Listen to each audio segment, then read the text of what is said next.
No ar, Jornal TV Com, aqui pelo canal 14, com destaque para as informações de Bento Gonçalves e também da nossa região. Nesta edição você confere com a gente. Bento Gonçalves pode ter escola cívico-militar. O projeto foi apresentado esta semana ao município. Aposentados e pensionistas do INSS não terão antecipação do 13º salário em março. Balanço da Brigada Militar avalia como positiva a Operação Carnaval, realizada em conjunto com o DMT e a Guarda Civil Municipal. Em 3 jogos-treinos, Esportivo obteve apenas uma vitória. Alviazul faz sábado o último amistoso da pré-temporada. Destaques do Jornal TV Com, que inicia agora.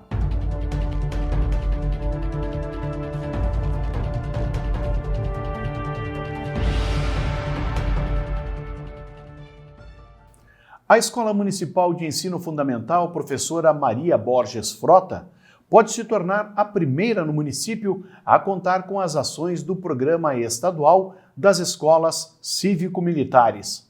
Nesta semana, o município assinou um termo onde manifestou o interesse de aderir ao projeto. O documento foi assinado durante visita do coordenador do programa, Marcelo Viana, ao prefeito Diogo Siqueira e à secretária da Educação, Adriane Zorzi. Na ocasião, Viana lembrou que, para participar do programa, as escolas devem ter entre 501 até 1.000 matrículas nos anos finais do ensino fundamental e médio e ter alunos em situação de vulnerabilidade social, entre outros quesitos. A secretária Adriane Zorzi ressaltou que a Secretaria da Educação vai continuar responsável pelo currículo escolar, cabendo aos militares o monitoramento da organização cívica do espaço. O programa da Escola Cívico-Militar acontecerá aqui em Bento Gonçalves, em uma escola piloto, a Escola Maria Borges Frota, e tem o intuito, o objetivo de ser um plus a mais na educação das nossas crianças. Esse programa vem para auxiliar a educação, a formação, a cidadania dos nossos adolescentes e das nossas crianças e auxiliar os nossos professores e as equipes gestoras a organizar, a trabalhar na formação desses jovens. Localizada no bairro Zate, a Escola Maria Borges Frota conta hoje com 680 alunos, distribuídos em 40 turmas do 1º ao 9º ano do ensino fundamental. O colégio tem ainda outras 4 turmas no turno da noite na educação de jovens e adultos, o EJA, contando com um corpo docente com 60 professores. A antecipação do 13º salário aos aposentados e pensionistas do INSS não será paga nos benefícios de fevereiro, como chegou a ser projetado pelo governo federal. A folha, que já começou a ser processada, não trará o valor, pois depende de aprovação do orçamento pelo Congresso Nacional. A projeção do governo é que a antecipação ocorra somente na folha de abril, que será paga no início de maio. O Sindicato Nacional dos Aposentados, o Sindinap, informa que 30 milhões de pessoas seriam beneficiadas pela medida caso saísse do papel. Segundo a entidade, mais de 67% dos beneficiários do INSS recebem um salário mínimo, atualmente em R$ 1.100, e sofrem com a alta do custo de vida em tempos de pandemia. No ano passado, as parcelas do 13º do INSS foram antecipadas a fim de amenizar o impacto da Covid-19 na economia nacional. O governo federal decidiu zerar a cobrança do imposto para a importação de bens de capital e anunciou a redução gradual no imposto de importação das bicicletas. Detalhes a gente confere na reportagem. Essa resolução ela foi divulgada no Diário Oficial da União e foi tomada pela Câmara de Comércio Exterior do Ministério da Economia. E ela prevê uma redução gradual da alíquota de importação das bicicletas. O presidente Jair Bolsonaro, inclusive, comentou sobre isso nas redes sociais. Ele destacou que essa alíquota começava em 35%, cai para 30% em março, até chegar a 20% no final deste ano. O governo federal também divulgou que zerou a alíquota de importação de bens de capital para a indústria do Brasil. Na prática, os fabricantes vão poder trazer para cá equipamentos fundamentais para fortalecer, para tornar mais digital, mais tecnológica a indústria aqui dentro do país. São vários equipamentos, são uma lista longa que está no Diário Oficial da União, e entre os equipamentos estão compressores, impressoras, máquinas de mesas hidráulicas, também máquinas para rotular garrafas, enfim, é uma lista ampla, vale a pena conferir, está no Diário Oficial. Os contribuintes de Bento Gonçalves já podem baixar o aplicativo Atende.net e ter acesso às informações relativas ao IPTU 2021. A plataforma, além de trazer agilidade, permite que o cidadão possa consultar as parcelas pagas e a vencer, bem como gerar o código para o pagamento, incluindo também a parcela única. O aplicativo está disponível nas plataformas Android e iOS. O pagamento em cota única do IPTU pode ser realizado até o dia 15 de março, com desconto de 10%. O tributo também pode ser pago em 4 parcelas, com vencimentos em 15 de março, 14 de maio, 15 de julho e 15 de setembro. Os carnês serão enviados aos contribuintes nas próximas semanas. Jornal TV Com faz um breve intervalo, nós já voltamos com mais informações.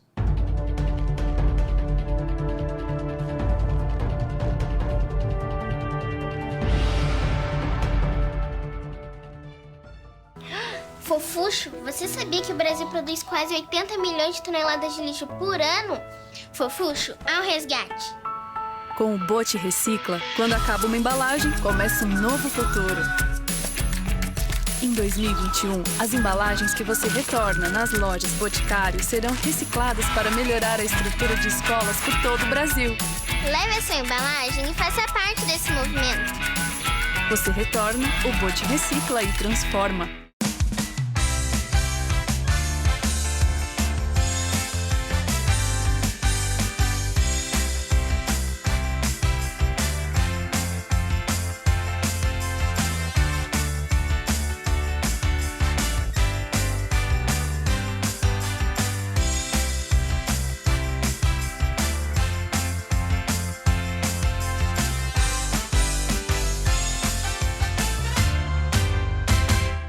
Óculos de sol com grau. Aqui os seus óculos solares podem ser adaptados à sua rotina e também ter lentes de grau.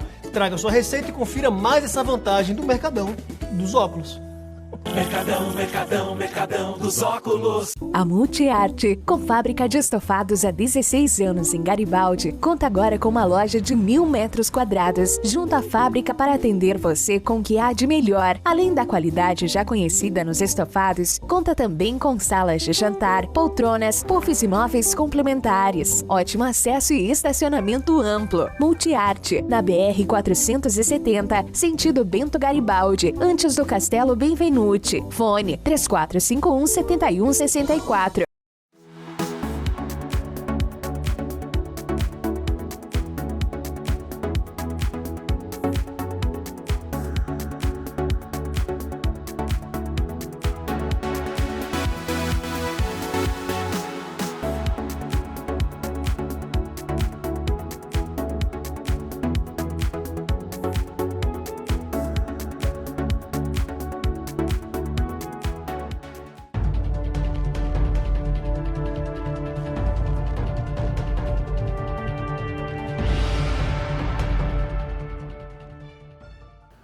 Até quando teremos a presença do vento mais frio pela parte da manhã? Segue incerta.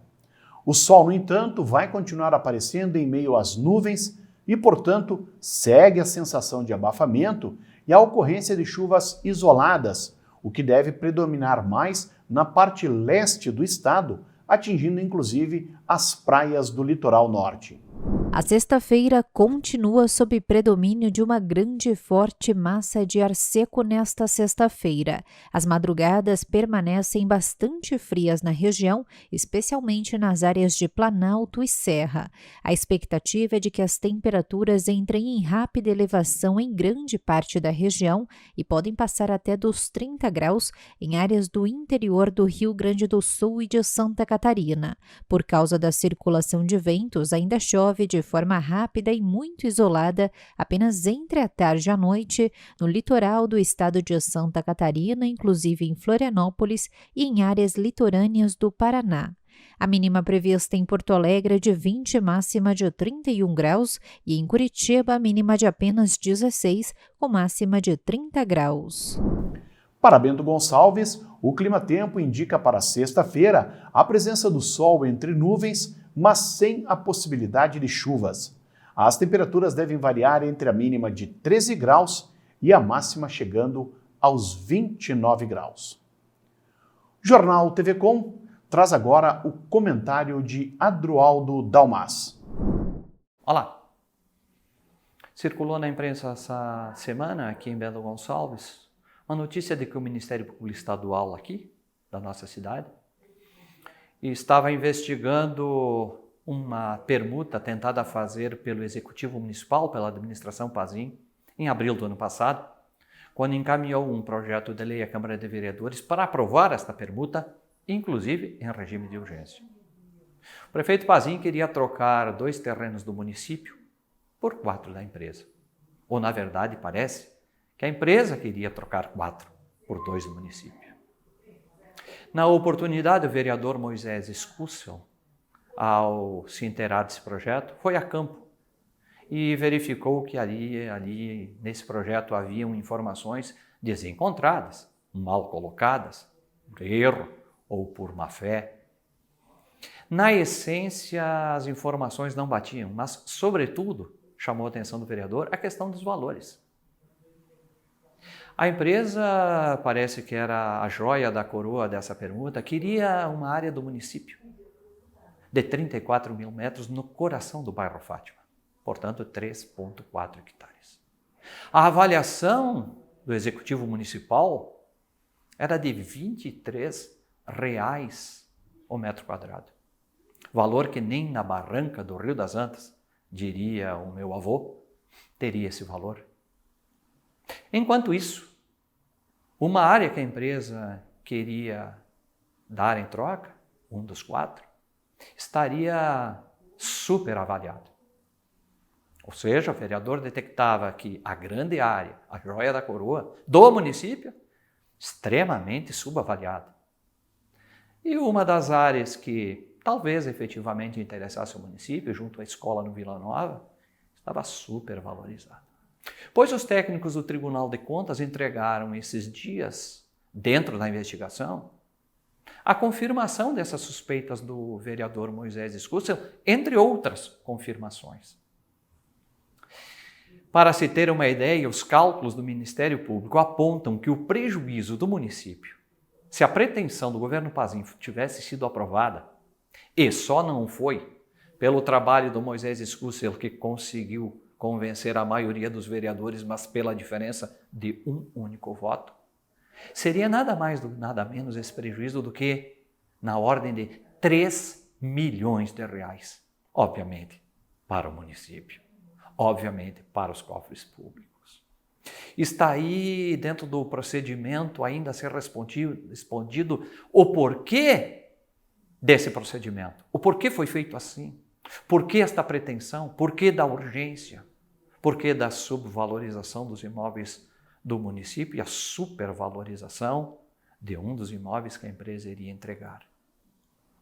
Está aí a prova de como é importante o trabalho do vereador quando faz o seu mistério, ou seja, fiscalizar o executivo e não ser seu pelego, não concordar com tudo. Os próximos episódios vão revelar, quando terminar essa investigação logo aí na frente, quem será o responsabilizado ou quais serão os responsabilizados, porque alguém deverá ser responsabilizado, mesmo que não tenha sido consumada a permuta, porque afinal não foi por vontade do Executivo Municipal. As questões a serem respondidas são: por que de tudo isso e quem é o mentor de tudo isso? Aliás, aquele que fez essa avaliação deverá ter muito mais o que explicar do que outros. E não é preciso dizer que todos que assinaram a possibilidade dessa permuta, o desejo dessa permuta, como ela foi construída, estão aí hoje, preenchendo cargos de primeiro escalão ou de muita relevância no segundo escalão, os mesmos. Vamos acompanhar os próximos episódios porque tudo indica. Vai ter muita gente tendo que dar muita explicação e possivelmente, quem sabe, se for o caso, responder até por improbidade administrativa. Pensem nisso e fiquem com Deus.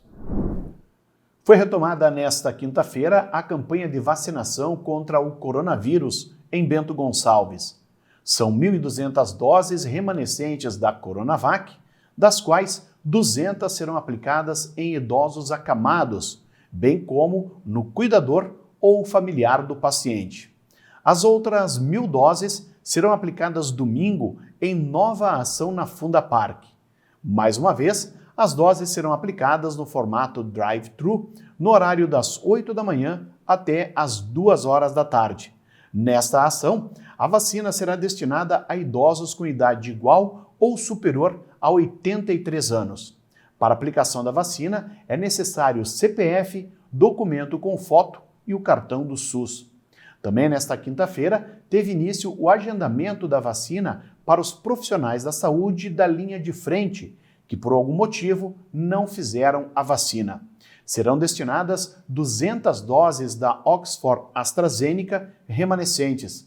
O telefone para agendamento da vacina é o 3771-4250 e poderá ser feito também nesta sexta-feira a partir das 10 horas da manhã. Voltou a subir a ocupação na UTI do Hospital Tacchini por pacientes acometidos com a Covid-19. O portal do governo do estado, que monitora os casos da doença em todos os municípios gaúchos, mostrava ao início da tarde desta quinta-feira 17 leitos, 2 a mais em relação ao boletim anterior. No setor, outros 5 pacientes apresentavam suspeitas da doença. No Tacchini, dos 45 leitos oferecidos na instituição, pelo menos 37 estavam internados, sendo que 15 eram portadores de outras doenças.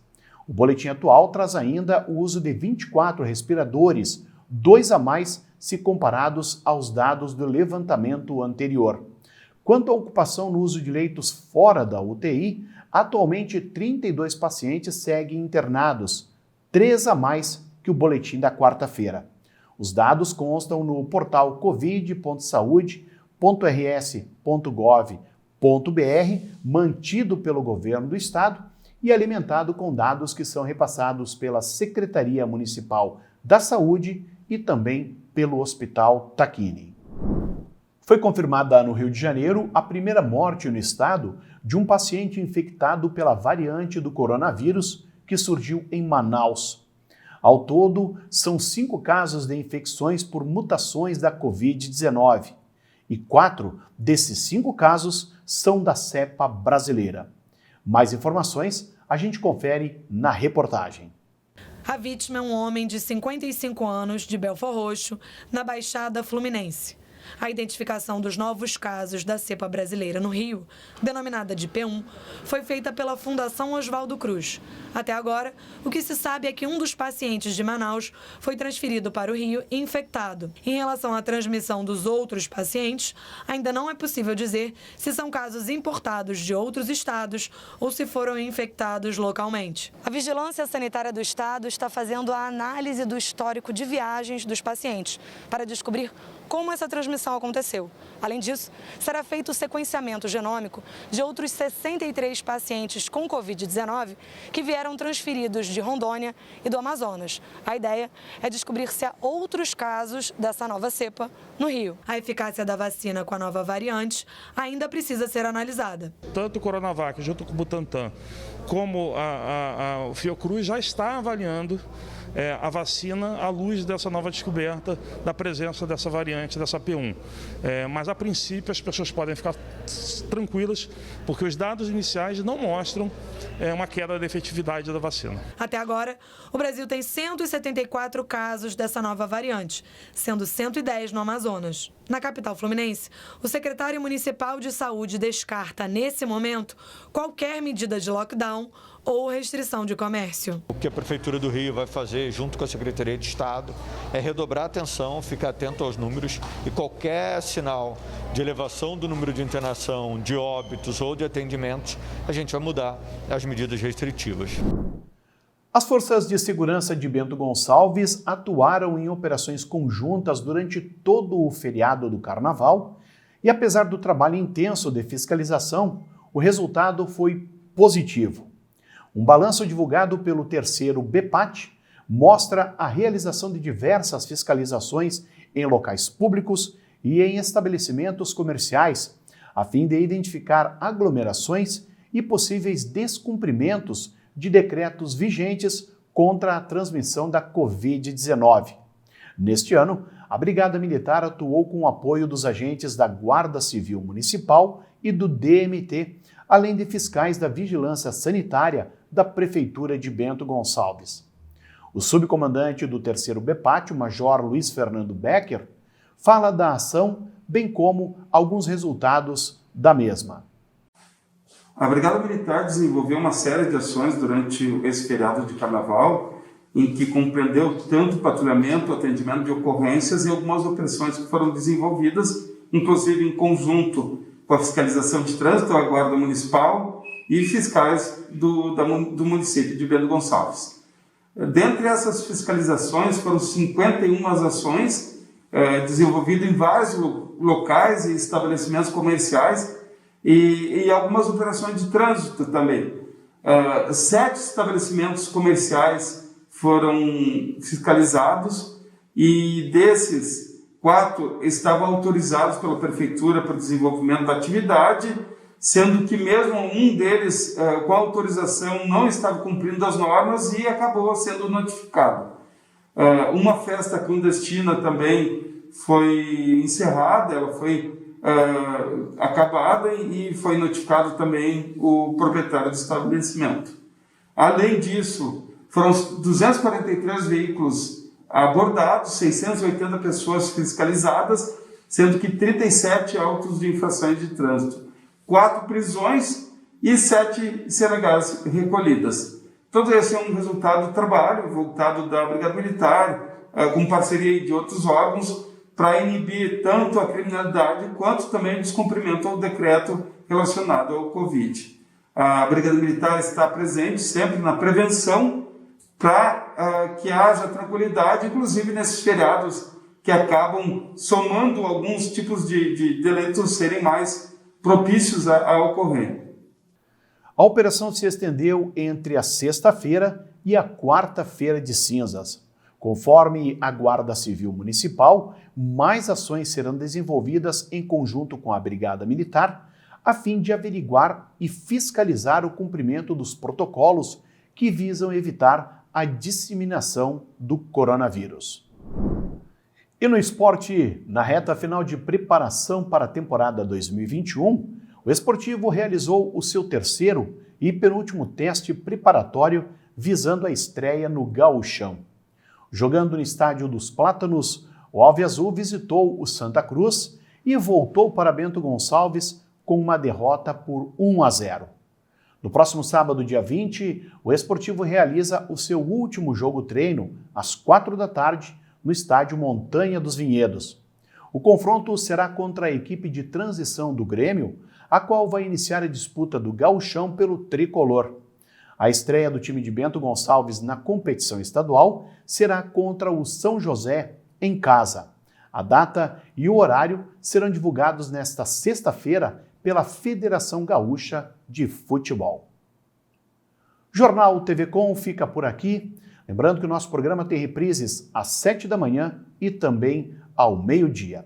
Você, baixando o aplicativo Conecta TV Com, pode conferir a nossa programação em qualquer smartphone, uma vez que é válida para Android e também iOS.